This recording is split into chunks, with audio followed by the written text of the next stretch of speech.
Diverse लोगों से कैसे डील करती है। अब एक कहानी सुनते हैं 1968 ओलंपिक्स की। ये मैक्सिको में हुआ था।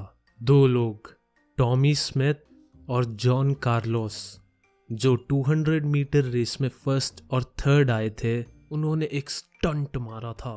जब उन्हें मेडल्स दिए गए थे, उन्होंने अपने जूते नहीं पहने हुए थे और उनका एक हाथ हवा में ऊपर था और सर नीचे।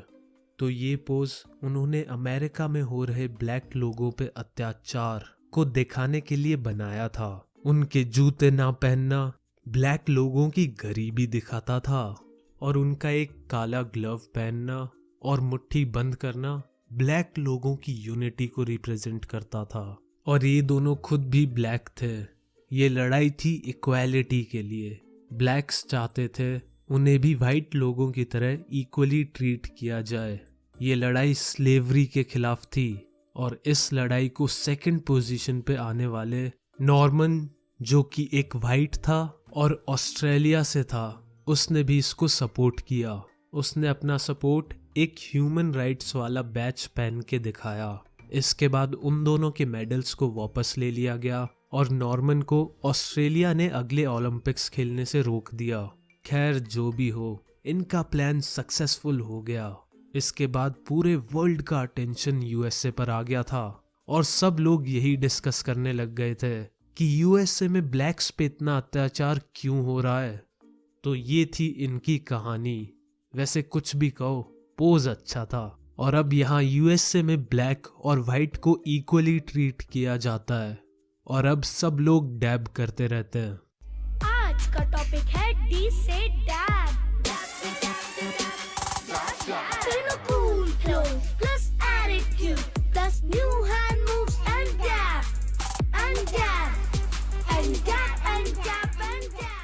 चलो, अगर तुम सब लोगों ने भी 5-6 डैब मार लिए हो तो वापस टॉपिक पे आते हैं।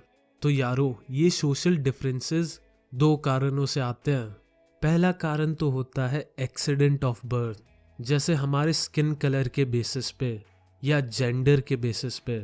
इधर हम चूज नहीं कर सकते कि हमारा स्किन कलर क्या हो या जेंडर क्या हो, और फिर जेंडर या स्किन के बेसिस पे हमारी सोसाइटी में हमको डिफरेंटली ट्रीट किया जाता है।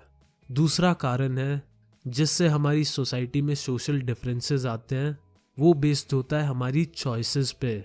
जैसे हम अपनी जॉब चूज करते हैं या फिर हम गॉड में बिलीव करें या ना करें, ये सब हमारी चॉइसेस होती हैं और इससे हमारी सोसाइटी में ग्रुप्स बन जाते हैं। और इन सोशल डिफरेंसेस से लोगों में कभी कभी एकता भी आती है और कभी कभी दरार भी। और इसका सबसे बढ़िया एग्जाम्पल तुमने देखा होगा, इंडिया में सब लोग पाकिस्तानियों की बुराई करते रहते हैं और जैसे ही कोई इंडियन यूएस से चला जाता है और उधर उसे कोई पाकिस्तानी मिल जाता है तो बस कहने क्या, सारी दुश्मनी खत्म। ना इंडियन को घंटा कुछ फर्क पड़ता है ना पाकिस्तानी को। उन्हें फर्क नहीं पड़ता कौन किस रिलीजन से, कौन किस कास्ट से है, उन्हें कोई मतलब नहीं है। और जैसे ही वो मिलते हैं वो बेस्ट फ्रेंड्स बन जाते हैं। बैम! उधर यूएसए में अपने जैसा कोई भी दिख जाए वही दोस्त बन जाता है। फर्क नहीं पड़ता कौन किस जाति का है, किस धर्म का है, नॉर्थ इंडियन है, साउथ इंडियन है, वहाँ सब चलता है। तो हमारे बीच जो डिफरेंसेस होते हैं वो 2 टाइप के होते हैं, एक ओवरलैपिंग और दूसरा क्रॉस कटिंग। ओवरलैपिंग में हमारे सोशल डिफरेंसेस एक दूसरे के ग्रुप्स को नुकसान पहुंचाते हैं, जिससे सोसाइटी में लड़ाई होती है।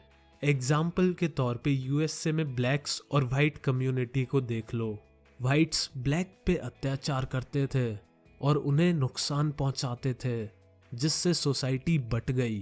क्रॉस कटिंग में हम लोग अलग अलग ग्रुप्स में होते हैं लेकिन एक दूसरे को नुकसान नहीं पहुंचाते और इससे सोसाइटी डिवाइड नहीं होती।